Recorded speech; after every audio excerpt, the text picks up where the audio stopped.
Hello everyone, welcome to my new blog. আশা করি তোমরা অনেক ভালো আছো, আমিও অনেক ভালো আছি। তো বিকেলবেলা বেরিয়ে গেছিলাম আমার সেই ছোটোবেলাকার বান্ধবীর মা বাড়িতে। তো আমি আমার বন্ধুটা যাচ্ছিলাম।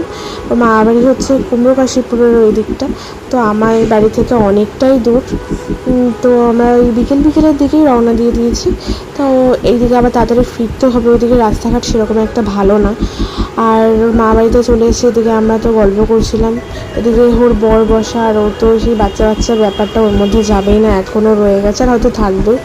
আর এদিকে আমার বন্ধু এক মনে মিষ্টি খেয়ে যাচ্ছে। মিষ্টি খেতে তো ভীষণ পছন্দ করে, মানে মানে বলতে গেলেও খেতেই পছন্দ করে। তো এদিকে আমার বান্ধবী বললো যে চল আমার মা বাড়ির বাগানটা তোদেরকে ঘুরিয়ে নিয়ে আসি। এখানে অনেক রকমের অনেক কিছু চাষ হয়, বাগানটা অনেক বড়, এখানে অনেক রকমের সবজি চাষ হয়। এদিকে আমরা আবার কিছু কথা বলছিলাম, প্রাইভেট কথা। তো তার মধ্যে এদিকে আমার বৌদি সবসময় রিলস করতে এনি টাইম ব্যস্ত হয়ে থাকে, যেখানে স্পেস পাবে সেখানেই রিলস করবে। তো এইদিকেই মেন ব্যাপার যে এদিকে আমাদের তো বাচ্চা ব্যাপারটা যাবে না, যেখানে সেখানে নেচে উঠি। আর তারপরে এইদিকে আমরা রিলস করছিলাম, কী গানে হচ্ছিলো আমি জানি না, ওই রিলস করছিল আমার বন্ধুটা, রিলসেরই সেটা ভিডিও। তারপরে এদিকে আমরা একটুখানি আইসক্রিম খাচ্ছিলাম। এদিকে আমার বান্ধবী আইসক্রিম খেতে ভীষণ পছন্দ করো। খাওয়াটা জাস্ট তোমরা দেখো, খাওয়াটা দেখো। তো সন্ধ্যের দিকে আমরা বাড়ির দিকে রওনা দিয়েছি।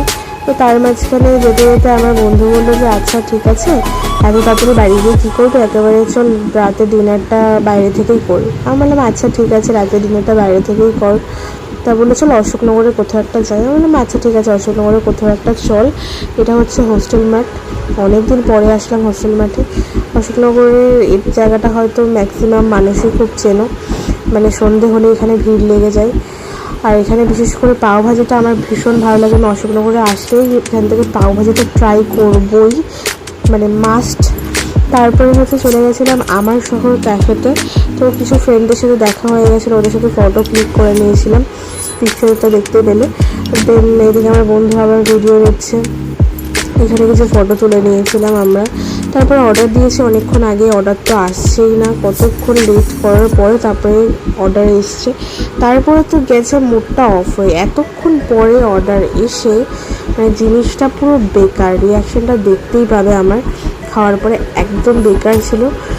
তারপরে এখানে আরেকটা জিনিস আমার অবাক হলাম, আগেও যখন এসেছি সেম বিহেভিয়ার পেয়েছি, এইবারও সেম বিহেভিয়ার পেয়েছি। এখানে স্টাফদের বিহেভিয়ার একদমই ভালো ছিল না, একদমই না। মানে কথাবার্তা ভীষণ রুডলিভাবে কথাবার্তা বলে। ব্লগটা এই অবধি, দেখা হচ্ছে নেক্সট ব্লগে।